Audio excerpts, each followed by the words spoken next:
My name is Richie. I moved out to Arizona 3 years ago, and I'm from Honolulu, Hawaii.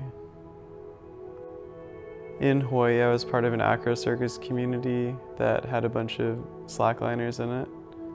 And there were a group of slackliners that would take slacklines up really high, and it was this ultimate form of the sport that I was really interested in for a long time.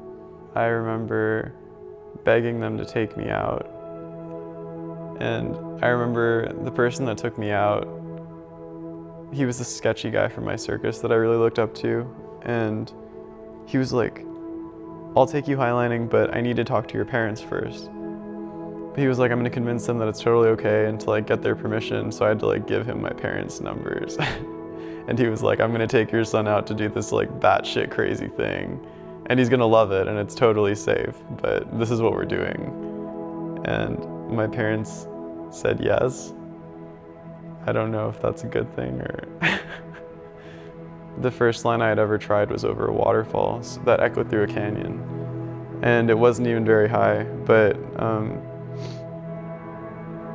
yeah, it was traumatizing, for sure.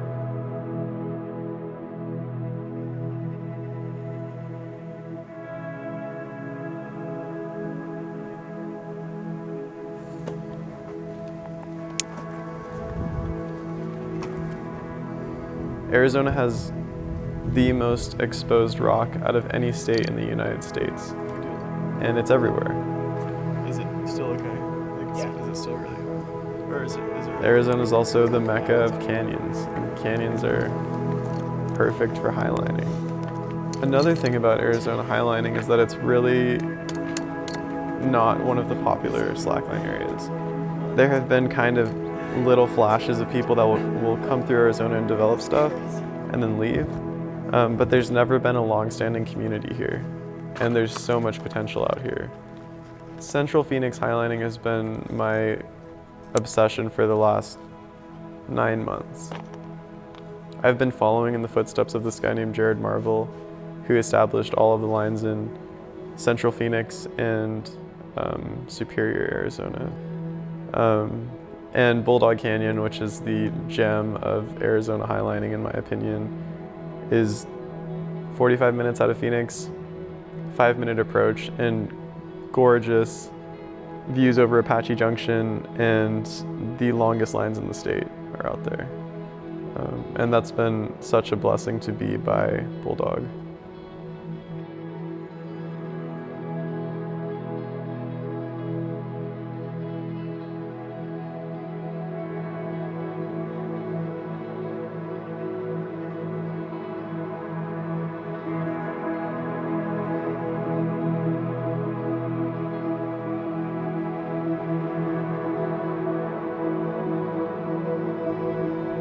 It's really important to think about your motivations for doing things, especially in outdoor sports where you're like pushing safety.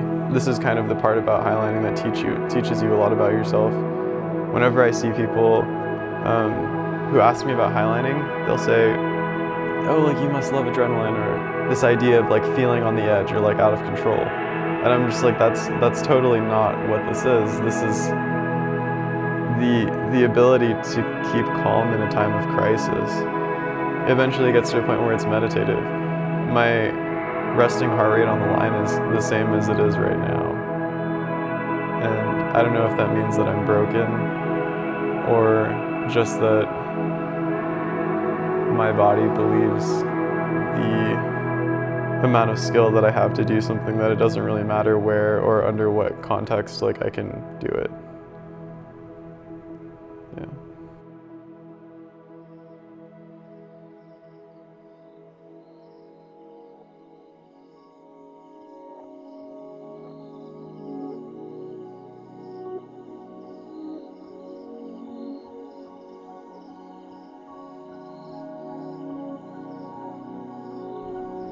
I ended up getting really good at slacklining and climbing for pretty bad reasons. I wanted to look really cool. I wanted to impress girls.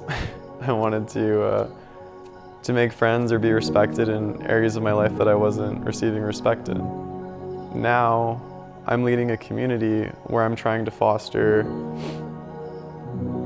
positive motivations for doing these things. Kind of something that I've been focusing on for a while now, where it's like that's the kind of community leader that I want to be.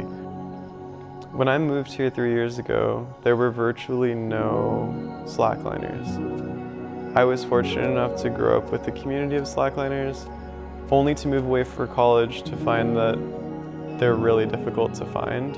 And it's really difficult to find an active slackline group. And if I were to guess why that is, it's because there's a lack of guidance for higher levels of the sport. And so a lot of things have to happen at once for a community or a slackline community to take off. It's only through leadership that I realize how valuable guidance is, and having proper guidance. As you get better and better at things, and I think this is generally applicable, finding people that can teach you and are willing to teach you, that's in the next level.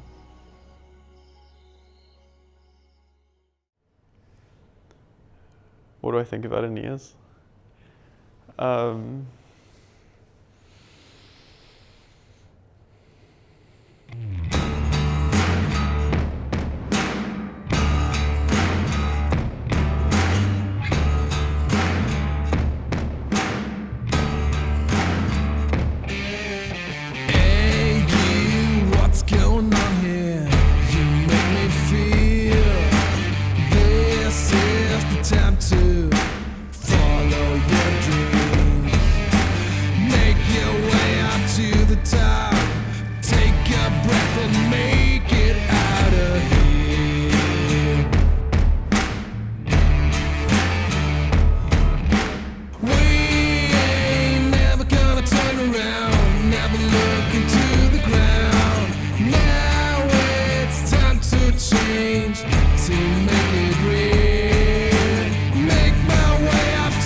Aeneas is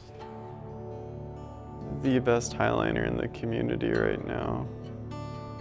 I think that he has a really unconventional way of walking, and he's very methodical. He has his earphones connected to fishing line that's connected to his harness, and he has this ritual that I'm sure he listens to the same playlist every single time.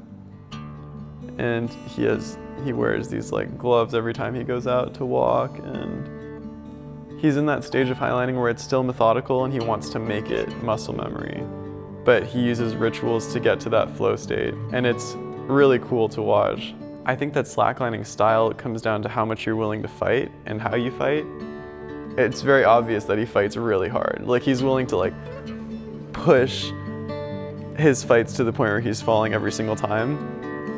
And that's a really cool thing to watch. Or at least as like a slackline spectator, I'm sure that it's annoying to walk like that because you're fighting all the time and you're fighting really hard. But I think that's how you get really good, so I don't know.